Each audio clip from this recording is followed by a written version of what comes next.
The total cost f of x in dollars to lease a car for 36 months from a particular car dealership is given by f of x equals 36x plus 1,000, where x is the monthly car payment in dollars. What is the total cost to lease a car when the monthly payment is $400? First, I am going to underline our question. In this case, what is the total cost to lease a car when the monthly payment is $400? Next, I'm going to underline what we know. So we're given the total cost, f of x, that would be this. X is the monthly payment, and we're given our monthly payment of $400. So to find a total cost, all we need to do is substitute 400 into our f of x equation.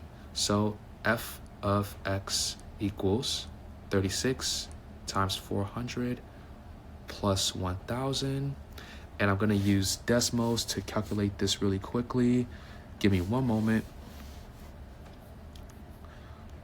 36 times 400 plus 1,000. That is $15,400, which is answer choice C.